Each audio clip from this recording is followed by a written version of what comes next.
नमस्कार शेतकरी मित्रांनो. तर इथं आपलं एक कडवळ आहे 15 गुंठ.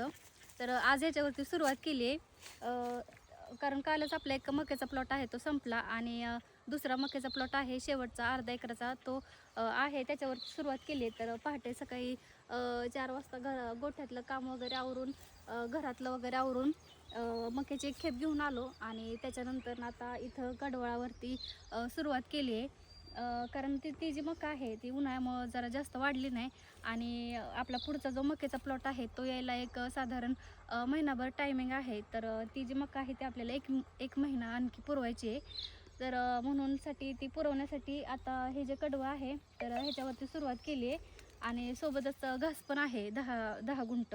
तर 10 गुंठ घास, अर्धा एकर मका आणि इथं 15 गुंठ कडवळ आहे. तर आत्ता सध्या हे तिन्ही मिक्स करून घालतोय.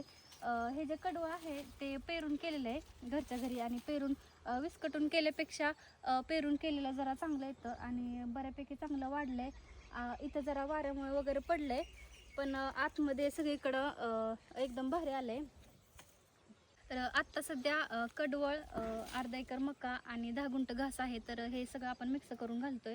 तर ह्याच्यानंतर एका महिन्याभरानंतर एक मका आपली येणार आहे. ते आत्ता सध्या एवढी अशी आहे, महिन्याभरानंतर ती येईल आणि त्याच्या पाठोपाठ 2 मक्याचे प्लॉट आहेत ते पण आपले येत आहेत. तर आता 2 महिन्यानंतर आपल्याला चाऱ्याची काही कमी येणार नाही आणि त्यासोबतच 1-1.5 महिन्यानंतर आपला जो ऊस आहे तो पण घालायला येतोय तोपर्यंत. मग त्यानंतर ही सगळं संपल्यानंतर मग ती मका आणि ऊस असं आपण घालणार आहे. त्यामुळे तिथून पुढं काय आपल्याला म्हणजे चाऱ्याचं वर्षभर काय अडचण येत नाही आणि तो अर्धा एकर ऊस संपला की त्याच्या पाठोपाठ आणखी 1 एकर ऊस आहे आपला.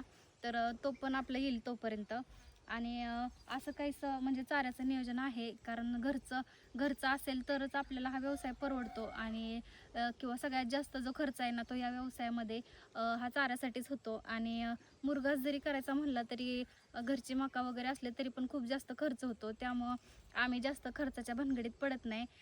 जेवढं स्वतः जेवढं करेल किंवा जेवढा घरचा चारा असेल ना तेवढाच आपल्याला हा व्यवसाय परवडतो. फक्त एवढंच की ह्याच्यामध्ये कष्ट भयंकर आहे चारा आणण्याचं. कारण सकाळी आम्ही पहाटे लवकर उठतो. गोठ्यातली वगैरे सगळी घरातली कामावरून 8 वाजता आम्ही रानात जातो. तर आता कसं सकाळी पण आणतो चारा आम्ही आणि संध्याकाळी पण जवळ असल्यामुळे संध्याकाळी पण एक खेप आणतो.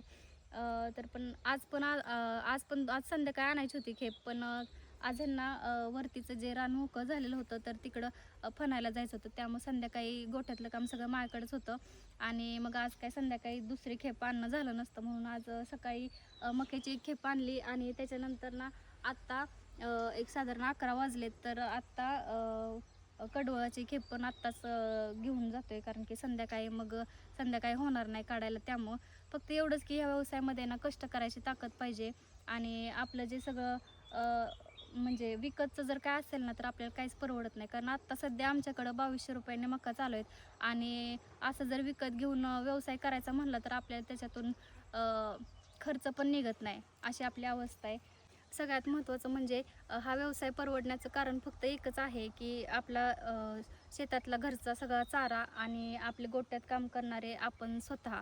तर फक्त याच गोष्टीमुळं हा व्यवसाय सक्सेसफुल होतो असं आम्हाला तरी वाटतं.